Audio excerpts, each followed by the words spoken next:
تعالوا بقى النهاردة نعمل لانشون الفراخ بطريقة مضمونة 100%. مفيهاش شك 1% انها ممكن تبوظ منك.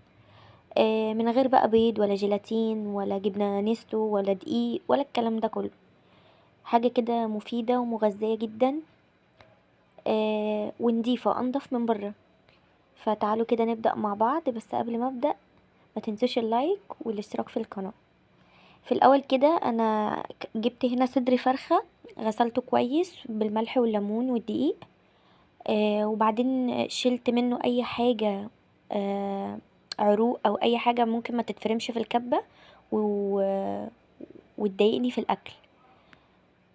وبعدين شلتها في الفريزر لحد ما اتجمدت خالص. طلعتها بقى قطعتها بالشكل ده عشان تسهل عليا انها تتفرم بسهولة في الكبة. طبعا انتوا ممكن الاول تقطعوها وبعدين تدخلوها الفريزر تجمد، هيبقى اسهل من ان انتوا تقطعوها وهي متجمدة يعني. بس هقطع كده بقى الصدر كله حتت صغيرة. ولازم الصدور تكون مجمدة، ما ينفعش تكون عادية، لازم تكون ساقعة مجمدة عشان الوصفة ما تبقاش مميمية. وبرده معانا هنا نص كوباية مية متلجة، حطيت عليهم نص كوباية نشا،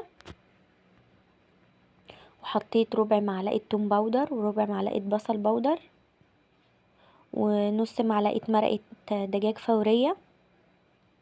حطيت كمان نص معلقة بابريكا، وحطيت ربع معلقة فلفل ابيض وربع معلقة فلفل اسود، وحطيت طرف المعلقة كده حبهان مطحون، وحطيت معلقة ملح. الفلفل الابيض والفلفل الاسود ممكن تحطوا فلفل ابيض بس وممكن تحطوا فلفل اسود بس انا حبيت احط الاتنين مع بعض يعني عشان ما يبقاش الفلفل الاسود كتير فيها يغمقها. حطيت كمان 5 معالق زيت. ونصيحة برضو كمان التلج، خلوا كوباية مية حطوها في الفريزر تجمد، ما تحطوش مكعبات تلج زي ما انا ما عملت كده، لان هي ما اتفرمتش كويس وما ساحتش مع الفراخ. هي ملهاش اي ضرر يعني، ما ضرتنيش في حاجة، بس عملت زي فقاقيع هوا جوه اللانشون. هفرم بقى الفراخ كده كويس جدا لحد ما تنعم خالص في الكبة، عايزاها ناعمة جدا. ادي كده اتفرمت اهي، اتفرمت خالص. هنزل بقى عليهم بالخليط اللي انا عملته ده.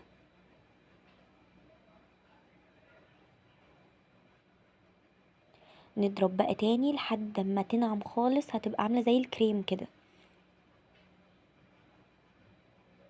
هنا بقى انا كنت زودت لون احمر، ممكن ما تعملوش الخطوة دي عادي، بس انا قلت علشان يبقى نفس اللون بتاع اللانشون بتاع بره. بس وانا بضرب هو اللون هنا ضعيف برضو، مش نفس اللون بتاع بره.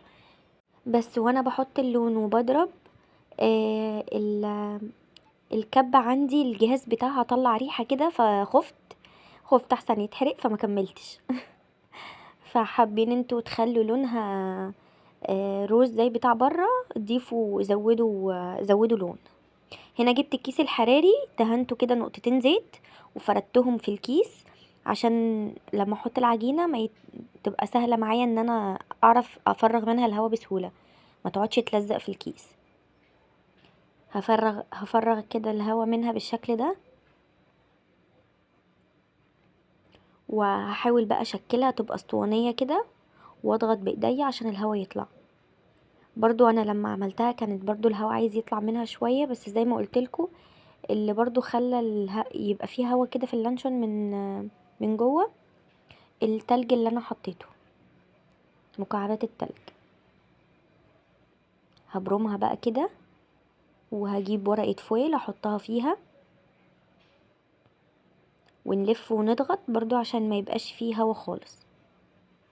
على النار بقى انا كنت سايبه حله بتغلي، حاطه فيها ميه بتغلي. هقفل بقى عليها كويس عشان ما يخشلهاش ميه. وانا زياده احتياط كده حطيتها في كيس حراري تاني، وقفلته كده بالدعامه بتاعتها اللي بتيجي معاها. وهروح بقى احطهم في الميه المغليه، هسيبهم في الميه كده ساعه لحد ما يستووا.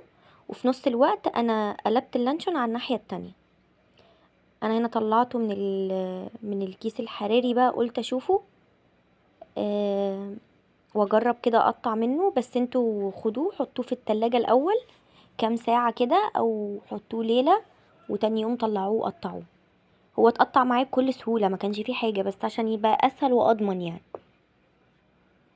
انا هنا كنت بستخدم سكينة مشرشرة على اساس ان هي هتقطعهولي احسن من السكينة العادية، واتاريها بتفتفته. لكن هو اللانشون مفهوش اي عيب. أه هجرب انا بعد كده قدام بقى هتشوفوا.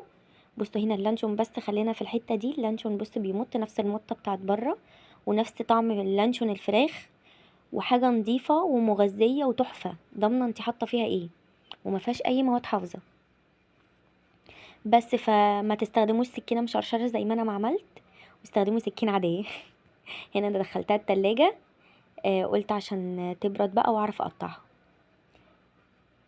هنا بعد ما سقعت في التلاجة طلعتها برضو، استخدمت السكينة المشرشرة، بس دلوقتي هقطع بالعادية. بجد انا مبسوطة قوي بالطريقة دي، عشان قريبة جدا لطعم لانشون الفراخ. هي مش قريبة، هي طعم لانشون الفراخ بالظبط، وحاجة مغذية ومفيدة ومفيهاش مواد حافظة. هناكل منها بقى واحنا مش خايفين من اللانشون. بس انا كده قطعت الكمية كلها، وكنت برصها في اطباق عشان هشيلها في الفريزر واطلع منها على قدي. هنا اهو كنت بقطع بالسكينة العادية، الملمس اختلف خالص، والفرولة اللي كانت بتحصل في الاول مفيش. بصوا، فقطعوا بالسكينة العادية. وكمان بقى لو جنبيكوا سوبر ماركت مثلا ممكن يقطعها لكم ولا حاجة بتتعاملوا معاه. وبس كده، جربوها وقولوا لي رأيكم. لو عجبتكم ما تنسوش تعملوا لي لايك وسبسكرايب. باي.